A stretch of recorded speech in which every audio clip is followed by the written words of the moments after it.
8. अर्श, हिमाचल प्रदेश के जंगलों में एक जगह है किन्नौर। ओके। और कहते हैं कि किन्नौर के जंगलों में एक एंटिटी है जो कि वास करती है। इनफैक्ट उसे वहां पे एक भगवान का दर्जा हासिल है। एक डीटी है बेसिकली। एक डीटी है, सॉरी। जी। उस डीटी का नाम है बनशेरा। बनशेरा, जी। अभी कहते हैं बनशेरा दिखने में बड़ा खतरनाक भी होता है। उसके लंबे पैने नाखून होते हैं, दांत होते हैं। लॉर्ड ऑफ द रिंग्स अगर आपने देखी हो तो उसमें कैरेक्टर होते हैं गॉब्लिन। गॉब्लिन, तो कुछ लोग कहते हैं कि गॉब्लिन के ऐसा ही दिखाई देता है और ये आप पे अटैक कर सकता है। लेकिन अगर आपके पास कोई पहना हथियार है, नुकीला हथियार है, तो ये आप पे अटैक नहीं करेगा, ये भाग जाएगा। बनशेरा। अच्छा, इसके अलावा ये भी बोला जाता है कि बनशेरा जो है पेड़ों पे वास करते हैं जी। और अगर आपने जिस पेड़ पे ये वास करते हैं उसकी लकड़ी काट करके अपने घर पे उसको जलाया आग वक्त तापने के लिए, तो आपका घर हमेशा हमेशा के लिए बनशेरा से हॉन्टेड हो जाएगा। जी। बनशेरा उसको पजेस कर लेंगे एक तरीके से। तो एग्जैक्टली द क्वेश्चन इज यार, बनशेरा ये एक डीटी है या फिर ये एक कोई और एंटिटी है? पहले अगर इस फर्क को आप थोड़ा क्लैरिफाई कर पाए तो। मैं अगर आपको बताऊं, बनशेरा के बारे में मेरी बहुत ज्यादा रिसर्च तो नहीं है Rahul, to be very honest. Okay. लेकिन बनशेरा के बारे में मैंने जितनी चीजें सुनी है बहुत ज्यादा सही है, बहुत ज्यादा एक्यूरेट है। मुझे ये भैरव जी से पता नहीं क्यों मिलते जुलते लगा। भैरव जी से? आई एम नॉट कंपेयरिंग कि वो एग्जैक्ट भैरव जी हैं या नहीं है जी, पर उनका जो स्वरूप है बेसिकली, जो वहाँ के जंगलों में वहाँ के लोगों का मानना है जी, मेरा भी यही मानना है कि ऐसा तो कुछ भैरव जी कर सकते हैं। लेकिन अब वही वाला हाल है कि इंसान अपनी समझ के हिसाब से उनका नाम रखता है। अब बनशेरा भगवान अपने में एक बहुत बड़ी ताकत है राहुल। अगर आप आज भी बनशेरा भगवान के बारे में पूछने की कोशिश करेंगे किसी से, तो वो लोग यही बोलेंगे कि भूत प्रेत पिशाच जितनी भी एंटिटीज होती हैं उससे ये मुक्ति दिला देते हैं। इन लोगों का ये भी कहना है कि ये ब्रह्म राक्षस से भी मुक्ति दिला देते हैं। बनशेरा ब्रह्म राक्षस से भी मुक्ति दिला ऐसा इन लोगों का कहना है। तो मतलब कुल मिला के ये एक भगवान की हैसियत रखते हैं। एक ऐसी हैसियत रखते हैं कि जो डीटी तो है हमारे बीच भी है, पर अगर किसी जी, पर अगर किसी ने उस वनों को या फिर जिस वन के ये रक्षक हैं बेसिकली, उस वनों को अगर नुकसान पहुंचाने की कोशिश करी तो ये आपको छोड़ते भी नहीं है। ऐसा कहा, जैसे आपने बताया कि अभी आप लकड़ी अगर काट कर ले आए जी, और उसको जला दिया तो आप हमेशा के लिए ग्रसित हो जाएंगे बेसिकली। तो बेसिकली जंगल के रखवाले होते हैं एक तरीके से, बहुत बड़े रखवाले होते हैं बनशेरा, मेरा ऐसा मानना है। और मुझे याद है कि एक बंदा था जिसके ऊपर कुछ भूत प्रेत का साया था, समथिंग लाइक दैट। और वो कुछ खाना नहीं खाता था, अपनी माँ को मारता था, गला दबा देता था रात में कभी कभी, ऐसा। अच्छा, ये लोग बिलोंग करते थे एक पहाड़ों वाली फैमिली से। तो जब वहां पर गए तो वहां पर एक गांव में बनशेरा का एक वो है, प्रॉपर मंदिर है। अच्छा। और कहा जाता है कि जैसे ही उस बंदे ने, उस लड़के ने उस गांव में कदम रखा है, वो लड़का भागते हुए नंगे पैर बनशेरा के मंदिर तक पहुंचा है, पागलों की तरह भागते हुए। ये मंदिर जंगलों के अंदर ही कहीं पे? जंगलों के अंदर ही कहीं पे था, मुझे एग्जैक्ट जगह नहीं याद है, बट ये मुझे किस्सा याद है। तो हुआ ये कि जैसे ही उनकी माँ उस शहर में लेके उतरी, जी, लेट्स सपोज उत्तराखंड मान के चलिए, और उस शहर में वो लेकर उतरी, वो पूरा वहां से रेलवे स्टेशन से लेकर पैदल भागा है जब तक उसके पैर से खून नहीं निकलने लगा है। वो एट द एंड भागते भागते सीधा बनशेरा भगवान के मंदिर पहुंचा है और वहां गिर गया जाके। वहां गिरकर बड़े अजीब अजीब तरीके से हाथ बनाने लगा, जैसे वो उनसे कुछ कहना चाहता हो जी। और ये करने के बाद करीबन 15-20 मिनट के बाद उसके पास अचानक से एक पेड़ की टहनी गिरती है टूट के, और वो उस टहनी को चबा कर खाने लगता है जोर जोर से। मतलब इतना कि उसके दांत से खून तक निकल रहा था, मतलब वो टहनी को ठीक से चबा नहीं पा रहा था जी। ना होता क्या है कि ये सब करने के बाद वो बेहोश हो जाता है। जब उसको होश आता है तो उसकी माँ और सारे लोग आसपास होते हैं जी। और एक पुजारी भी होते हैं वहां के, जो कहते हैं कि आज तुमको बनशेरा ने बचा लिया, तुमको बनशेरा ने खुद बुला लिया, बनशेरा ने तुमको अपना एक टुकड़ा दिया ताकि तुम उसे खाकर तुम्हारे जो खून है उसमें बनशेरा शामिल हो पाए और तुम्हारे अंदर से वो प्रेत को भगा पाए, तभी तुम्हारे मुंह से वो खून निकला। उसका 1-2 दांत भी टूट गए थे चबाने के चक्कर में। लेकिन ये चीज मैंने बनशेरा की जब सुनी तो मैं बहुत ज्यादा एस्टॉनिश हो गया था कि ऐसी भी चीजें एग्जिस्ट करती हैं क्या दुनिया में, जो जंगल देवता होते हैं बेसिकली। इनफैक्ट जो पहले भी हम लोगों ने बात करी थी पंजुर्ली देव के बारे में, तो पंजुर्ली, अगर किसी ने कांतारा ना देखी हो तो बता दूं कि उसमें पंजुर्ली देव की बात हुई है और कैसे वो जंगलों की रक्षा करते हैं, कैसे वो जंगलों के वचनों को निभाते हैं, मेंटेन रखते हैं। जमीन बेसिकली उनका सिनेरियो ये है कि वो एक जमीन के रखवाले होते हैं, ऐसा फसल जमीन उनका इन सबसे ज्यादा कांटेक्ट होता है। मैंने भी पहले यही सोचा था कि ऐसा तो नहीं कि कहीं गुलिका देव हो या पंजुर्ली देव हो यहाँ पे, पर पॉसिबिलिटी ही नहीं है। अच्छा, कुछ लोग यही बोल सकते हैं कि अगर वो आप उन्हें भगवान बुलाते हैं, भगवान की श्रेणी में रखते हैं, लेकिन ये कैसे भगवान है यार जिन्हें जमीन से और प्रॉपर्टी से इतना प्यार है, जिसके लिए वो जो है इस हद तक जाने के लिए तैयार देते हैं। एक पीओवी ये भी आता है, बहुत सारे लोगों का एक पीओवी ये भी अक्सर जो है सुना है इस मेरा ऐसा मानना है कि वो कभी जमीन हथियाते नहीं है राहुल, चाहे वो बंशेरा हो या फिर चाहे वो पंजुर्ली भगवान हो। बंशेरा क्या करते हैं कि वो जंगल उनका है, तुम उस पर नुकसान ना पहुंचाओ। आपने देखा होगा आजकल बेवजह कई सारे जंगल काट दिए जा रहे हैं राहुल, और जस्ट टू फुलफिल देयर उनका अपना साधन कंप्लीट हो जाए इस वजह से। लेकिन जब भी कोई बंशेरा के जंगलों को काटने गया है जहां पर बंशेरा भगवान का वास है, ऐसा कहा गया है कि उसने काटा तो है एक पेड़ को काटने के बाद सारे वर्कर्स के अंदर सुस्ती आ गई और उसके बाद वो लोग वहीं सो जाते हैं पेड़ के नीचे ही। राइट। अगले दिन पता चलता है कुछ लोग पेड़ के नीचे दबे मरे। सारे नहीं, कुछ लोग पड़े हुए हैं जो दबे हुए हैं। ओके। मतलब मरते नहीं है राहुल जी, कोई मरा नहीं है, बट दबे हुए हैं जिंदगी के लिए। हाँ, उसके बाद फिर सहम जाएंगे। फिर उसके बाद वो लोग खुद कहते हैं कि हमें इन जंगलों को नहीं काटना है। अच्छा। जब उनसे एक्सपीरियंसेस पूछे गए, लोगों ने पूछा, कई सारे न्यूज रिपोर्टर भी थे जिन्होंने पूछा कि आपको भाई क्यों नहीं काटना, जब आपको टेंडर मिला है तो यू हैव टू कट। तो उन्होंने बोला कि जब हम सो रहे थे और हमारी आंखें अचानक से खुली हैं सपने में, तो उन्होंने देखा क्या है कि एक पेड़ है जो झुका हुआ है उनकी तरफ पूरी तरीके से, ठीक है। ओके। और वो पेड़ अपने फलों को उनके ऊपर गिरा रहा है, ये लोग उन फलों को खा रहे हैं। अब राहुल वही है कि एक सपना है, सपने में कुछ भी हो सकता है। ये लोग उन फलों को खा रहे हैं और जितनी बार वो फलों को खा रहे हैं, फल में से आवाज आ रही कि मुझे मत खाओ, फल में से आवाज आ रही मुझे मत खाओ। अगेन वो उनका सपना है राहुल, ये मैं आपको बता दूं कि फिक्शन हो सकता है। लेकिन एक चीज जो फिक्शन नहीं थी वो मैं आपको बताता हूँ, वो मंदिर। जब बंशेरा जी का मंदिर, क्योंकि वो उन्हें विजिबल हो रहा था सपने में। और वही मंदिर वहां से करीब 10 किलोमीटर दूर था, तो सपने में उनको वो मंदिर विजिबल हो रहा था जहां पर वो लोग कभी गए ही नहीं है। तो जैसे ही वो लोग, लेट सपोज एक आम है उसको खा रहे हैं और उन्होंने बोला कि आम ने बोला कि मुझे मत खाओ, तो बंशेरा भगवान का जो मंदिर है वो एक बार चमकता था जोर से, ऐसा उन्होंने सपने में देखा। नाउ जब वो उस वंशेरा के मंदिर में गए हैं देखने के लिए तो उन्होंने क्या देखा है कि जो मंदिर है, मतलब उनको वंशेरा भगवान का चेहरा नहीं दिख रहा है ठीक से। वंशेरा भगवान की जो मूर्ति है या फिर जो छोटा सा उनका एक स्वरूप होता है वो नहीं दिख रहा है, वहां की जगह वो उनको एक आम दिख रहा है। इसका मतलब ये होता है कि तुम किसी भगवान के जीवत्व को खा रहे हो। उनका ये कहना है कि बेवजह पेड़ को मत काटो, अगर आम गिर रहे हैं या कोई ऐसा फल गिर रहा है तो तुम उसको यू कैन मतलब हैव इट जी, पर जब तक उसमें से नहीं गिर रहा है तुम नहीं खा सकते हो। वंशेरा भगवान शायद इस हद तक पेड़ों की रक्षा करते हैं, मेरा ऐसा मानना है। क्या अर्श ये बात सही है कि जो वंशेरा भगवान होते हैं ये एक ह्यूमन फॉर्म, एक बंदर का फॉर्म, किसी भी जानवर का फॉर्म, लोमड़ी उमड़ी इस तरीके के लाइक शक्लें ले सकते हैं? अब मैं आपको बताता हूँ राहुल, इसके पीछे भी एक बहुत बड़ी कहानी है। मैं ये नहीं कह रहा हूँ कि वो वंशेरा भगवान ही है, लेकिन मेरी बुआ है, छोटी बुआ है, उनके गांव में जब भी हम जाते हैं तो वो आजमगढ़ के आगे एक फूलपुर गांव पड़ता है। तो उस गांव में क्या है राहुल कि फूफा जी के ना बहुत सारे खेत हैं आम के। अब आम के खेत में वो कहते हैं कि यहाँ वन देवता वास करते हैं। आपने वन देवता का भी कॉन्सेप्ट बहुत सुना होगा कहीं ना कहीं जी। तो मैंने कहा वन देवता वास करते हैं का क्या मतलब है?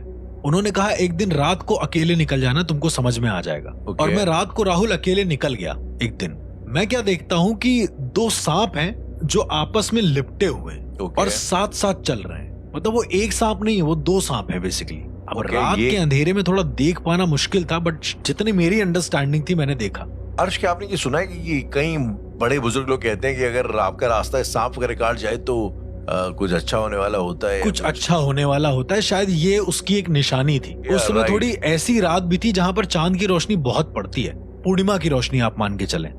तो जमीन पर मुझे मतलब मोस्टली सारी चांदनी दिख रही थी। अच्छा, इसके बाद जब मैंने देखा कि वो सांप जाते हैं और एक पेड़ के अंदर मतलब चले जाते हैं, एंटर कर जाते हैं, मुझे उधर जाना भी नहीं था जी। फिर मैं थोड़ा और आगे जाता हूँ तो मैं क्या देखता हूँ कि मेरे सामने 2 कुत्ते बैठे हुए। अब जंगल है तो वहां बट ऑब्वियस है, कोई भी जानवर हो सकता है जी। लेकिन मैं अकेले निकला था। फूफा जी ने भी बोला था कि ज्यादा दूर जाना मत, क्योंकि अगर तुम ज्यादा दूर जाओगे तो वापस नहीं आ पाओगे रात के टाइम। ये भी क्योंकि उन्हें लगा था कि शायद मैं खो जाऊं, खेत बड़े होते हैं राइट। आप लाइक किस इरादे से गए थे हम? मैं बस ये देखने गया था क्या वन देवता एग्जिस्ट करते हैं कि नहीं। ओके। मैं मजाक उड़ाने के उद्देश्य से नहीं गया था, मैं बस क्यूरियोसिटी के उद्देश्य से गया था कि शायद यहाँ पर मुझे वन देवता के दर्शन हो जाए। पर राहुल हुए तो नहीं, टू बी वेरी ऑनेस्ट, पूरी रात। लेकिन ऐसे अजीबोगरीब अनुभव होते रहे। मैं आगे जाता हूँ तो देखता हूँ कि एक बंदर है जो लगातार पहले पेड़ पे चढ़ रहा है, फिर उतर रहा है, फिर चढ़ रहा है, फिर उतर रहा है। ओके। जैसे वो पेड़ को हिलाना चाहता हो, उससे कुछ बात करना चाहता हो। इसके बाद मुझे राहुल, अब ये इसको सपना कह लो या हेलुसिनेशन कह लो, मुझे किसी के पायलों की आवाज आई। अब कई बार ऐसा होता है जो वहां पर छछूंदर्स वगैरह होते हैं, वो उनकी आवाज ऐसे चुनचुन वाली होती, शायद मुझे ऐसा लगा हो। लेकिन जब मैं वापस आ रहा था राहुल, तो किसी ने मेरा नाम पुकारा है जोर से, बहुत जोर से। और ये निशी डाक तो नहीं हो सकता, ये कुछ और था। मैं जब थोड़ा और आगे बढ़ा हूं तो उन्होंने फिर से नाम पुकारा है।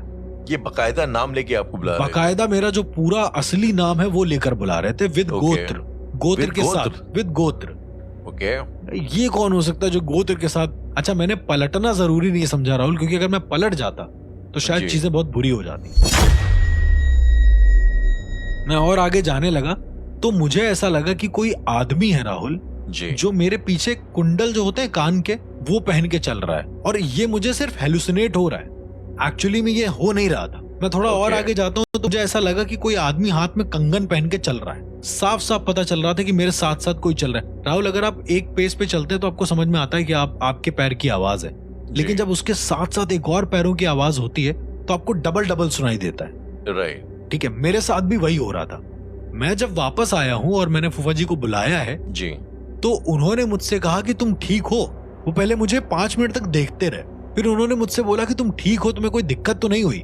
मैंने कहा नहीं, मुझे क्या दिक्कत हो सकती है जी। तो उन्होंने बोला कि तुम्हारे शरीर पर चंदन लगा है, तुमने देखा? ओके। राहुल, मेरे सर पर चंदन लगा हुआ था, मेरी पीठ पर पूरा चंदन लगा हुआ था। ये कब हुआ था? मुझे नहीं पता ये सब कब हुआ। मैंने कहा अंधेरे में कोई चंदन, मतलब ऐसा कोई पाउडर उसने फेंक दिया होगा। वो बोले पाउडर नहीं है ये, ध्यान से देखो। तो मैंने ऐसे करके देखा तो वो पेस्ट था प्रॉपर चंदन का। ओके। वो एक तरीके से बंशेरा भगवान का आशीर्वाद था। आशीर्वाद था और बहुत खूबसूरत महक आ रही थी उसके अंदर। फूफा जी ने मुझे कुछ नहीं बोला उस दिन। उन्होंने बोला कि आज तो कुछ नहीं। अच्छा, गाँव में ये पजस होने के हादसे बहुत होते हैं, बहुत ज्यादा अंधविश्वास कह लो, आप कुछ भी कह लो।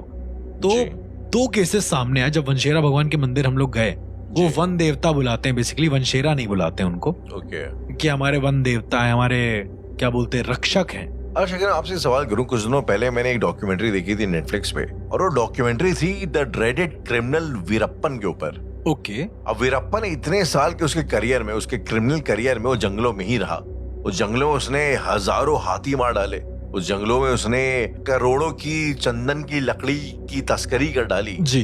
तो आदमी ये सोचने के लिए मजबूर हो जाता है कि अगर इस किस्म की कोई एंटिटीज हैं जो कि जंगलों की रखवाली वगैरह करती हैं, तो फिर कैसे ये वीरप्पन जैसे, और न जाने कितने अभी भी पोचर्स और ये लकड़ी के माफिया हैं जो अभी भी शायद जंगलों में एक्टिव हैं। I agree with your point Rahul, लेकिन इसका मेरे पास एक काउंटर है। और काउंटर ये है राहुल कि वनशेरा भगवान या फिर वन देवता हर जगह आपको नहीं मिलेंगे। वन के आसपास तो मिल सकते हैं ना। वन के, मैं ये नहीं कह रहा हूँ कि 90% पूरे भारत या पूरे विश्व के वनों में वन देवता वास करते हैं, ऐसा नहीं राहुल। ये वही वाला सिनेरियो है जैसे पंजुर्ली भगवान है जी। अब वो एक पर्टिकुलर जमीन की रक्षा करते हैं, राइट?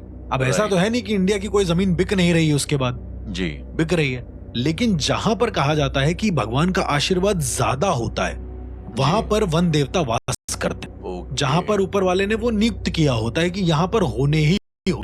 मेरा ऐसा, अब आप उसे अंधविश्वास की श्रेणी में रखें, आप उसे किसी भी श्रेणी में रखें, शायद एक नेगेटिव और पॉजिटिव का बैलेंस बनाने के लिए ये चीजें, ये प्रोसेस किए जाते हैं ऊपर वाले के जरिए। मेरा ऐसा मानना है। अगर हर जगह सिर्फ वही वन देवता मौजूद होंगे तो शायद इंसान की जरूरतें जो है वो पूरी नहीं होंगी। मैं ये नहीं कह रहा हूँ कि पेड़ को काटना अच्छा होता है जी, लेकिन स्टिल एक तरफ अगर आप काट रहे हो तो एक तरफ आप ना काट कर उसको बैलेंस कर रहे हो, तो शायद उस बैलेंस को बनाने के लिए वनशेरा भगवान बनाए गए। अर्श, एक मैं बड़ा आपसे अटपटा सा तरंगी सा सवाल करने जा रहा हूँ, लेकिन मुझे लगता है शायद ये सवाल थोड़ा जरूरी तो है। ये जो हमारे जो ट्राइबल्स होते हैं हमारे देश के जंगलों में जो रहते हैं, कायदे से इनके जो खुद के कायदे कानून होते हैं वो अलग होते हैं। बिल्कुल। इनके लिए शायद धर्म की परिभाषा कुछ और होती है। बिल्कुल 100%। तो आई एम प्रीटी श्योर इनके लिए पैरानॉर्मल की परिभाषाएं भी शायद अलग होती होंगी। 99% बहुत अलग होती हैं, बहुत अलग होती हैं। Right, for sure. तो ये जो आदिवासी हैं जंगलों में, ये जो आदिवासी रहते हैं, इनमें अगर कभी कोई पोजीशन या इस तरह की कोई पैरानॉर्मल चीज हो जाए तो ये लोग उससे कैसे टैकल करते हैं? मतलब अब राहुल, अलग अलग तरह के ट्राइबल्स हैं, अलग अलग तरह की प्रजातियां हैं। एक तो मैंने आपको ऑलरेडी अर्बन लीजेंड्स में बताया है कैसे तरह के ट्राइबल्स होते हैं जो मिट्टी का एक प्रॉपर मूर्ति बनाते हैं, आधा इंसान आधा जानवर। यस। एक और तरह के ट्राइबल्स होते हैं राहुल जो पेड़ों में एक मरे हुए इंसान को बांध देते हैं। अब ये थोड़ा इंटरेस्टिंग, इंडिया में ही। ओके। और वो आपको रिसर्च करोगे तो आपको समझ में आ जाएगा कि वो बहुत ज्यादा खतरनाक ट्राइबल्स होते हैं राहुल। जो टॉप के ट्राइबल्स होते हैं उसमें सेकंड वाले जो ट्राइबल होते हैं, मुझे उनका नाम एग्जैक्ट नहीं पता है, मैंने सुना था केवल उनकी ये कहानी के बारे में कि उनका सरदार जो होता है जब उसकी मौत होती है तो उसका सरदार भगवान बन जाता है, उनका ऐसा मानना है। और वो एक पेड़ पर उनकी लाश को बांध देते हैं और उस हद तक उसे ठीक रखते हैं जैसे उनके पास एक पेस्ट होता है जिससे लाश ठीक रहती है। ओके। एक हनी जैसा कुछ तो पेस्ट होता होगा, मुझे नहीं पता कि क्या होता है। तो उससे उस लाश को जिंदा रखते हैं, मतलब वो लाश जो होती है बिल्कुल भी बूढ़ी नहीं होती, एज इट इज जैसे रहती है। और उसी पेड़ से वो लोग वर मांगते हैं और वहीं पर वो लोग शादी करते हैं। उनके हिसाब से उनका वन देवता एक ऐसा पेड़ है जिसके सामने या फिर जिससे लग कर एक लाश चिपकी हुई है उस पेड़ से। और धीरे धीरे क्या होता है, वो जो पेड़ होता है वो धीरे धीरे मृदा अपर्दन के बारे में आपने सुना होगा जी, जो मिट्टी अपने आप कंजम्पशन होता है और बॉडी खा जाती है पूरी पूरी, सेम वैसे ही होता है। वो पेड़ जो होता है उस डेड बॉडी को अपने अंदर ले लेता है, जकड़ के रखता है और धीरे धीरे क्या होता है कि वो डेड बॉडी गायब हो जाती है वहां से। फिर कोई दूसरे के मरने की बारी आती है, फिर कोई दूसरे को वहां पर प्रॉपर वो लोग बांध देते हैं। और बांधते भी ऐसे नहीं कि मुंह खुला रहेगा, ऐसा नहीं, प्रॉपर उसको लाल कपड़े से लपेट देते हैं और उसके ऊपर हनी का वो जो भी वो पेस्ट बनाते हैं वो डालते रहते हैं। तो शायद उनके हिसाब से वन देवता वो हैं, वो उनकी रक्षा करते हैं, हर एक पोजीशन से रक्षा करते हैं। तो ये जो ट्राइबल्स होते हैं आमतौर पे अर्श, ये जो रेगुलर भगवान होते हैं ब्रह्मा विष्णु महेश होली ट्रिनिटी, ये सबको नहीं मानते हैं? मेरे हिसाब से नहीं मानते राहुल। उनके हिसाब से शायद ब्रह्मा कोई और है, विष्णु कोई और है, महेश कोई और है। और उनके हिसाब से देखिए, मैंने जितना रिसर्च किया है शिव को तो सभी मानते हैं राहुल, पता नहीं क्यों। ये आई थिंक मैंने नोटिस किया एक बात को कि इक्का दुक्का कुछ रहे होंगे जो नहीं मानते हैं। I mean, विष्णु को मानने वाले कम ज्यादा हो सकते हैं, उनकी अपनी अपनी preference, no offence to anyone इसमें, again no offence to anyone, लेकिन शिवजी का पता नहीं कुछ ऐसा वो है, माहौल है कि everybody claims to be a Shivji. क्योंकि राहुल जिस ट्राइबल्स की मैं आपको बात बता रहा हूँ, जो पेड़ में एक लाश को बांध देते हैं वो लोग जी, उसमें क्या है कि सर में, मतलब उस इंसान की जो लाश होती है उसके सर के ऊपर एक त्रिशूल गड़ा होता है जी। अगेन जब मैंने अपने दोस्त से पूछा जिन्होंने मुझे ये सारा किस्सा बताया था ट्राइबल का कि उस त्रिशूल का क्या लेना देना, क्या वो शिव जी को जानते हैं, तो उन्होंने कहा कि ये जो त्रिशूल है इसको अनुगामी बोलते हैं। अब अनुगामी त्रिशूल का नाम मैं पहली बार सुन रहा था। राइट। मैंने कहा कि ये जो वन के जो ट्राइबल्स हैं ये ऐसे ऐसे अजीब अजीब नाम क्यों रखते हैं? तो उन्होंने कहा अनुगामी मतलब आगे आने वाला, जो हर एक चीज के आगे आता है वो होता है त्रिशूल। अब उनको शायद त्रिशूल नाम ना पता हो या त्रिशंकु नाम ना पता हो जी, ये हो सकता है। लेकिन राहुल शायद उनके हिसाब से वन देवता वो होते हैं जो उनके सरदार होते हैं और जो मरने के बाद एक पेड़ से लिपट जाते हैं। ऐसा क्यों? शायद ये उनका एक ट्रेडिशन है या एनर्जी को समझने का एक तरीका है। अर्श, लाइक मैं चाहूंगा एक्चुअली कि बहुत जल्द इंडियन पैरानॉर्मल पॉडकास्ट के इन्हीं एपिसोड्स में हम लोग जी इंटरनेशनल भी केसेस वगैरह लाइक बात करें, डील करें। श्योर, बिल्कुल। और कैसे जो बाकी कल्चर्स के जो पैरानॉर्मल एक्सपर्ट्स हैं, लाइक फॉर एग्जांपल अगर हम लोग बात करें साउथ अमेरिकन शामन्स के बारे में या अफ्रीकन शामन्स के बारे में, उनके जो तौर तरीके होते हैं जी जी, लाइक वुडू वगैरह वहां पे भी होता है, उनका खुद का वर्जन है उसको करने का। और मैंने अलग अलग जी जी जी जी इनफैक्ट एक टोटम करके एक फिगर होता है। ओके। और ये जो ज़ुलू ट्राइब्स होती हैं अफ्रीका की, ये उनका शायद जैसे हम बनशेरा बोलते हैं कुछ वैसा होता है। ये एक पर्टिकुलर जंगल का, आई थिंक वहाँ पे कोई पर्टिकुलर पेड़ की लकड़ी होती है जो पूरे साल रहती है, हरी रहती है। उस पेड़ पे कहते हैं कि वो ये जो टोटम भगवान है उनके, वो लाइक वास करते हैं हाँ। और उनके जो सारे चीजें हैं वहीं भगवान उन्हें बताते हैं कि सीजन कैसे होने वाला है, वहीं बताते हैं कि भाई अगर किसी सांप ने काटे तो जहर का काट क्या होगा जी, काफी कुछ। तो क्या आपको लगता है कि इस तरीके के पैरेलल्स और भी हैं दुनिया में? और भी है। एक योरस करके इजिप्शियन माइथोलॉजी के हिसाब से जब आप सर्च करेंगे तो आपको मिलेगा, वो क्या है, वो भी वन देवता कहलाता है। उनके जो जंगलों या फिर उनके जो बंजर होते हैं उनकी रक्षा करते हैं वो। उनके हिसाब से उनका वन देवता वो है, और वो वन देवता की मूर्ति क्या है कि सिर्फ एक छोटा सा पत्थर है, वही उनका वन देवता है। अब वो उसकी कैसे भी करके पूजा करते हैं मुझे नहीं पता, लेकिन जैसे ही वो पत्थर का जो रंग है वो काला हो जाता है जी, ये समझ जाते हैं कि वो जो जमीन है वो खराब होने वाली है। ये इजिप्शियन माइथोलॉजी के हिसाब से वनों के जो गॉड हैं उनका कॉन्सेप्ट है। तो शायद मेरे हिसाब से ऑल ओवर वर्ल्ड में हर एनर्जी को समझने के लिए अलग अलग एक पैरेलल्स बनाए गए हैं, मेरा ऐसा मानना है। शायद नहीं, मेरा भी मानना है, इससे कोई बहुत ज्यादा फर्क नहीं। मुझे लगता है हर किसी ने अपने अंडरस्टैंडिंग के हिसाब से अपने अपने भगवान शायद क्रिएट किए होंगे। अच्छा राहुल, मैं एक स्पेशली आपसे पूछना चाहूंगा, क्योंकि आप पहाड़ों से आते हैं राहुल, तो क्या कभी आपने पहाड़ों पर कोई ऐसा किस्सा या कोई ऐसी कहानी नहीं सुनी जो जंगलों से रिलेटेड हो और जहां पर वन देवता से कुछ मांगा गया हो या कुछ ऐसा? क्या पहाड़ों में ऐसा कुछ होता है? अर्श, नॉर्मली अगर आप उत्तराखंड की बात करते हैं तो उत्तराखंड को बोला जाता है देवभूमि। तो आई मीन हमारे यहाँ के जंगल तो ऐसे हैं कि वहां पे लोग कहते हैं कि एक जमाने में पांडव आए थे, पांडवों ने वास किया था। तो ज्यादातर के जो आप देवी देवताओं के वहां पे सुनेंगे वो सनातन से ही आते हैं जी। एक देवता है, मैं उनका थोड़ा, और इनफैक्ट वो देवता ऐसे हैं तो भैरव भगवान जैसी उनकी एक शक्तियां उनकी। ओके। उसे उन्हें उत्तराखंड में गोलू देवता बोला जाता है। गोली देवता, गोलू देवता, गोरू देवता, गोलू देवता उनको बोला जाता है। और वो बाकायदे घोड़े पे आते हैं, वो एक राजकुमार जैसी उनकी एक छवि है। वो एक शायद कोई राजा रहे होंगे, अब मेरा ऐसा खुद का अनुमान है, वो शायद कोई राजा रहे होंगे जो इवेंचुअली फिर उनके कामों की वजह से वो एक गॉड बन गए। लेकिन वो एक तरीके से समझ लीजिए आप, कुमाऊं रीजन जो है हम लोगों का, उत्तराखंड में भी 2 जगह है, गढ़वाल और एक कुमाऊं, 2 हिस्से हैं उसके। ओके। तो अब शायद कुछ ऐसा है कि जो कुमाऊं रीजन में गोलू देवता का एक समझिए एक आधिपत्य है, मतलब वो उन्हीं का है पूरा हाँ, ऐसा मतलब कहा जाता है कि ये उन्हें एक किसी देवता के साथ आपका अपनापन होता है। तो पूरे कुमाऊं को गोलू देवता के साथ एक बड़ा खुद का अपनापन तो है। क्या वो लोग और किसी भगवान को नहीं मानते राहुल? मानते हैं, वो सारे भगवानों को मानते हैं जी। लेकिन एक जो कहते हैं ना कि जैसे गणेश जी की पूजा सबसे पहले करने की एक प्रथा होती है किसी भी शुभ काम में, वैसे ही उत्तराखंड में और खास तौर पे अगर आप कुछ पैरानॉर्मल या इस किस्म की कोई रिचुअल्स करने जा रहे हैं तो ये तो एक तय बात है कि पहले गोलू देवता की पूजा अर्चना होगी, उनका आशीर्वाद लिया जाएगा, उसके बाद फिर हम लोग जो है आगे पढ़ेंगे। और माइंड यू, बंशेरा तो सुनने में जैसा डिस्क्रिप्शन है बहुत डरावने टाइप के हैं जी। गोलू देवता एक प्रॉपर अच्छे दिखने वाले इंसान है, एक राजसिक टाइप के हैं, तो इन्हें आप जंगलों का भगवान बोलेंगे, I am not very sure of that. अब हाँ, मतलब मैं भी ये नहीं कह सकता कि वो जंगलों के भगवान है, लेकिन आप वो एरिया के भगवान बोल सकते हैं। वो एग्जैक्टली वो एक इंटायर एरिया के, काफी बड़े एरिया के। अब चूंकि बंशेरा के बारे में एक और बहुत ज्यादा प्रोमिनेंट न्यूज सुनने को मिलती थी कि वो दंडित बहुत खतरनाक करते हैं। यदि किसी को दंड देना होता है तो बहुत ज्यादा मतलब ब्रूटल तरीके से वो दंड देते हैं। मैंने एक वुड कटर से ये कहानी सुनी थी। अच्छा, बंशेरा के बारे में मेरी इन डेप्थ रिसर्च नहीं है, इस वजह से जितनी भी कहानियां मैं सुनता आया हूँ जो मुझे लगी कि ये सच्चाई है, मैं वही बता पाऊंगा आपको। तो जब मैंने पूछा तो उस वुड कटर ने बताया कि कुछ लोग आए थे यहाँ पर एक जंगल को काटने के लिए, और उस जंगल में वंशेरा भगवान का मंदिर था। इन लोगों ने वंशेरा भगवान के मंदिर पर बुलडोजर चढ़ा दिया था बेसिकली, मतलब तोड़ा नहीं था, सिर्फ चढ़ाया था।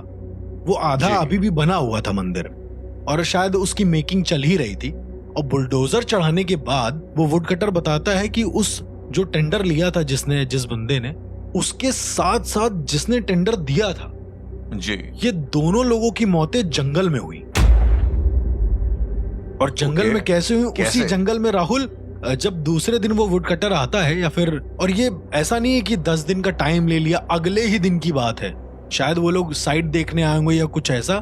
क्या देखते हैं कि एक बंदा जो है, जो वहां का टेंडर लेके रखा था, उसके पूरे शरीर को किसी जानवर ने फाड़ डाला है। ओके। पूरा शरीर उसका फटा हुआ, पूरा शरीर से खून निकल रहा है। और जो दूसरा इंसान है वो एक पेड़ की टहनी पर लटका है, लेकिन उसका जो कंधा है वो पेड़ की टहनी के आर पार है।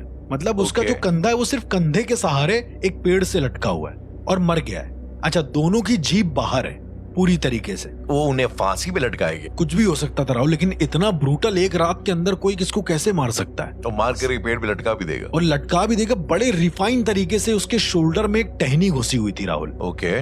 और वहां पर नीचे बंशेरा भगवान का मंदिर था। ये और भी ज्यादा खतरनाक था कि उनका जो दंड देने का तरीका है वो बहुत अलग है।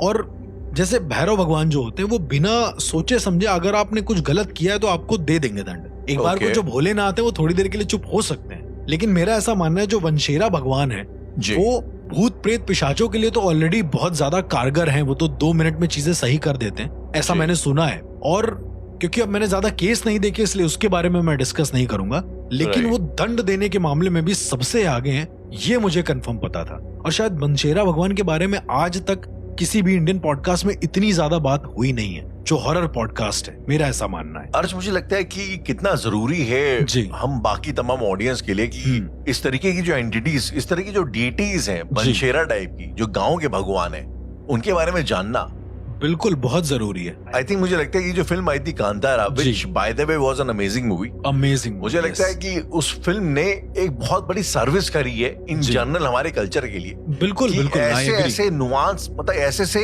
अननोन एस्पेक्ट उठा के लेके आई। बिल्कुल, नो डाउट राहुल। और इंटरनेशनल लेवल पे आके जो है जनता को, जो है वर्ल्ड ऑडियंस को बताया कि यू नो ऐसे भी देवता एग्जिस्ट करते हैं, ऐसे भी देवता एग्जिस्ट करते हैं, ऐसे भी ट्रेडिशंस होते हैं जो आज भी रिलीजियसली लोग फॉलो करते हैं। बिल्कुल बिल्कुल राहुल। ऑन दैट नोट, अगर अर्श मैं आपसे पूछूं, आप तो एक पैरानॉर्मल एक्सपर्ट हैं जी, आपने एंड ऑल्सो आप मूवीज का भी शौक रखते हैं बहुत ज्यादा राहुल। तो अगर आपसे पूछा जाए एज अ पैरानॉर्मल एक्सपर्ट, वो कौन सी चंद मूवीज है या कौन सी 1-2 मूवीज है जी जो आपको लगा are closest to what actually happens, the reality, हाँ, which are closest to the reality? Rahul देखो 95% मैं कहूंगा, मैं जितनी भी मूवीज देखता हूँ उसमें सब में अपना एक मसाला ऐड ऑन होता है, कुछ ना कुछ, क्योंकि पब्लिक एज इट इज देखेगी तो उसको अच्छा ही नहीं लगेगा। ऐसे तरफ से हमारा सिनेमा बनाया गया है, मुझे ऐसा लगता है जी।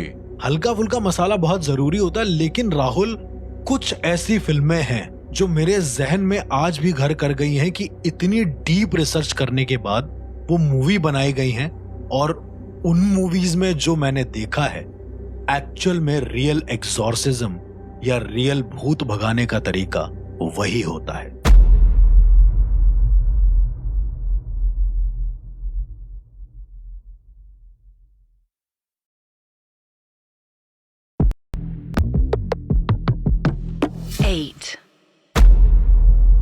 अर्श, ये बात है 1947 की, 1947 की, काफी पीछे जी।